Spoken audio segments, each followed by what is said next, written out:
ಹಾಸನ ಸಂಸದ ಪ್ರಜ್ವಲ್ ರೇವಣ್ಣ ಮತ್ತು ಅವರ ತಾಯಿಯ ವಿರುದ್ಧ ಗುರುತರವಾದಂಥ ಆರೋಪ ಕೇಳಿಬಂದಿರುವಂಥದ್ದು. ಅಂದರೆ ಪ್ರಜ್ವಲ್ ರೇವಣ್ಣ ಬಳಿಕೆ ಕಾರು ಡ್ರೈವರ್ ಆಗಿ ಕೆಲಸ ಮಾಡ್ತಾ ಕಾರ್ತಿಕ್ ಅನ್ನೋರನ್ನ ಕಿಡ್ನ್ಯಾಪ್ ಮಾಡಿ ಹಲ್ಲೆ ಮಾಡಿ ಅವರ ಹೆಸರಲ್ಲಿದ್ದಂಥ ಜಮೀನನ್ನು ಬರೆಸ್ಕೊಂಡಿದ್ದಾರೆ ಅಂತೇಳಿ ಒಂದು ಗಂಭೀರವಾದ ಆರೋಪವನ್ನು ಮಾಡ್ತಾ ಇರುವಂಥದ್ದು. ಆ ಆರೋಪವನ್ನು ಮಾಡ್ತಾ ಇರುವಂಥ ಕಾರ್ತಿಕ್ ನಮ್ಮ ಜೊತೆ ಇದ್ದಾರೆ, ಅವ್ರನ್ನೇ ಮಾತಾಡ್ಸೋಣ.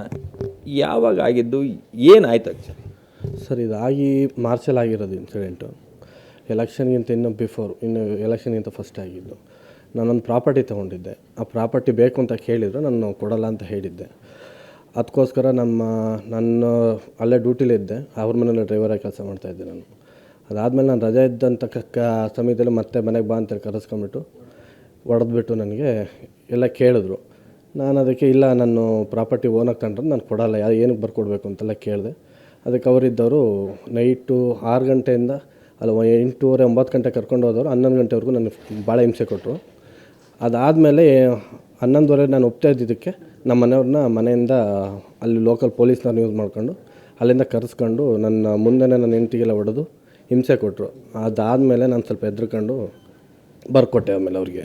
ಈ ಆಸ್ತಿ ಖರೀದಿ ಮಾಡೋಕ್ಕೆ ದುಡ್ಡು ನಿಮ್ಮದ ಅಥವಾ ಅವ್ರ ಕಡೆ ಸಹಾಯ ಮಾಡಿ ಬೇನಾಮಿ ಆಸ್ತಿ ಥರ ಏನಾದರೂ ನಿಮಗೆ ಸಹಾಯ ಮಾಡಿದ್ರ? ಇಲ್ಲ, ಇದು ನಂದು ಓನ್ ಪ್ರಾಪರ್ಟಿ. ನಾನು ಕುರಿ ಫಾರ್ಮ್ ಮಾಡಿದ್ದೀನಿ, ಕೋಳಿ ಫಾರ್ಮ್ ಇದೆ.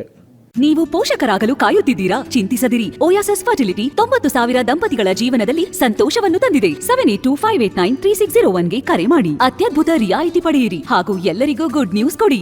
ಮತ್ತು ಹಸು ಫಾರ್ಮ್ ಮಾಡಿದ್ದೀನಿ. ಮತ್ತು ಹಾಸನ್ ಟು ಬೆಂಗಳೂರಿಗೆ ನಾನು ಆಲ್ಮೋಸ್ಟ್ ಒಂದು 10 to 15 ಹೋಟೆಲ್ಗಳಿಗೆ ಮೀಟ್ ಸಪ್ಲೈ ಮಾಡ್ತೀನಿ ನಾನು. ಅದನ್ನು ಬಂದ ದುಡ್ಡು ಮತ್ತು ನಮ್ಮದು ಫ್ಯಾಮಿಲಿಯಿಂದ ಎಲ್ಲ ಪಡ್ಕೊಂಡಿದ್ದ ದುಡ್ಡಲ್ಲಿ ನಾನು ತೊಗೊಂಡಿದ್ದನು. ಎಷ್ಟು ಆಸ್ತಿ ಎಲ್ಲಿರೋದು, ಎಷ್ಟು ಬೆಲೆ ಬಾಳುತ್ತೆ ಸರ್? ಅದು ಬಂದುಬಿಟ್ಟು SR ವ್ಯಾಲ್ಯೂ ಬಂದುಬಿಟ್ಟು 41 ಲಕ್ಷ ಇದೆ. ಒಳಗಸ್ಪುರದಿಂದ ಒಂದು 10 ಕಿಲೋಮೀಟ್ರ್ ಕಲ್ಬೇಡ್ರಳ್ಳಿ ಅಂತ ಹೇಳಿ. ಕರ್ಕೊಂಡೋಗಿ ನನಗೆ ನನಗೆ ಎದುರಿಸಿದಾದ್ಮೇಲೆ ಮನೆಯವ್ರನ್ನೆಲ್ಲ ಕರ್ಕೊಂಬಂದು ಹೊಡೆದು ಎದುರಿಸಿ ಒಟ್ಟಾಗೆಲ್ಲ ಒದ್ದು ಎಲ್ಲ ಮಾಡಿರ್ತಾರೆ. ನಾನು ನಾವು ನೋವು ತಡಿನಾರ್ದೇ ಅವರು ಅನುಭವಿಸ್ತಿದ್ದ ನರ್ಕ ನೋಡ್ನಾರ್ದೇ ನಾನು ಅವ್ರಿಗೆ ಬರ್ಕೊಡೋಕ್ಕೆ ಅಂತೇಳಿ ಒಪ್ಕೊತೀನಿ. ಅದಾದಮೇಲೂ ಸಹಿತ ನಮ್ಮನ್ನೇನು ಬಿಡಲ್ಲ. ಅವ್ರು ಕರ್ಕೊಂಡೋಗಿ ಐ ಬಿಲ್ ಕೂಡ ಹಾಕಂತಾರೆ. ಅಲ್ಲಿಂದನೇ ಅವರು ಪೊಲೀಸ್ನವ್ರನ್ನ ಯೂಸ್ ಮಾಡಿಕೊಂಡು ಆ ಪೊಲೀಸ್ನವ್ರು ಕರ್ಕೊಂಡೋಗಿ ಸಬ್ ರಿಜಿಸ್ಟ್ರ್ ಆಫೀಸಿಗೆ ಅವರೇ ಕರ್ಕೊಂಡೋಗ್ತಾರೆ. ಅವ್ರದ್ದೇ ಕಾರಲ್ಲಿ ಕರ್ಕೊಂಡೋಗ್ತಾರೆ. ಅಲ್ಲಿ ರಿಜಿಸ್ಟ್ರ್ ಮಾಡಿಸ್ಕೊಂಬಂದು ಮತ್ತಲ್ಲೇ ಕೂಡ ಹಾಕ್ತಾರೆ. ಅದಾದ ನೈಟು ರಿಜಿಸ್ಟ್ರ್ ಆದ ಬಂದು ನೈಟು ಮತ್ತೆ ನನ್ನ ಮನೆ ಕರ್ಕೊಂಡು ಹೋಗ್ಬಿಟ್ಟು ಅಲ್ಲಿ ನಮ್ಮ ಮನೇಲಿದ್ದಂಥ ನಂದು ಚೆಕ್ಕೆಲ್ಲ ಅವರೇ ತರ್ಕೊಂಬಂದು ನನ್ನ ಕೈಲಿ ಖಾಲಿ ಚೆಕ್ಕಿಗೆ ಸೈನ್ ಮಾಡಿಸ್ಕೊಂಡು ಸೆಲ್ಫ್ ಅಂತೇಳಿ ಅವರೇ ಬರ್ಕೊಂಡು ಅವರೇ ಬ್ಯಾಂಕಲ್ಲೆಲ್ಲ ಅವರೇ ವಿಡ್ರಾ ಮಾಡ್ಕೊತಾರೆ. ಸರ್, ಬಂದಿದ್ದೆಲ್ಲ ಪೊಲೀಸ್ನವರಲ್ಲ ಸರ್, ಕರ್ಕೊಂಡೋಗಿದ್ದೆ ಪೊಲೀಸ್ನವರು. ಯಾರು ಬಂದಿದ್ರು? ವಿನಯ್ ಕುಮಾರ್ ಅಂತೇಳಿ ರೂರಲ್ ಸಬ್ ಇನ್ಸ್ಪೆಕ್ಟರ್ ಬಂದಿದ್ರು. ಮತ್ತು 4 ಜನ PC ಗಳು ಬಂದಿದ್ರು.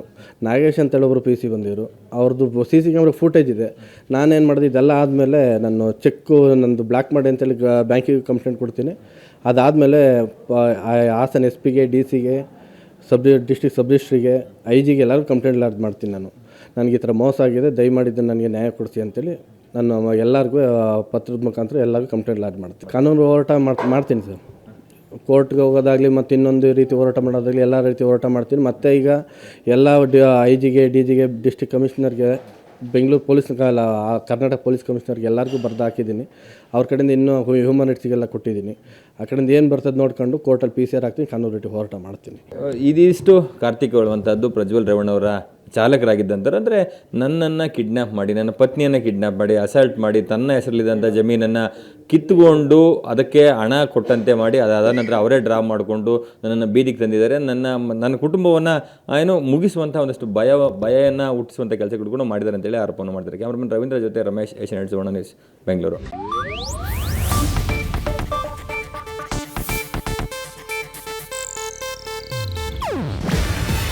ಇದು ಏಷ್ಯಾನೆಟ್ ನ್ಯೂಸ್ ನೆಟ್ವರ್ಕ್ ಪ್ರಸ್ತುತಿ. ನೀವು ನೋಡ್ತಿದ್ದೀರಾ ಏಷ್ಯಾನೆಟ್ ಸುವರ್ಣ ನ್ಯೂಸ್.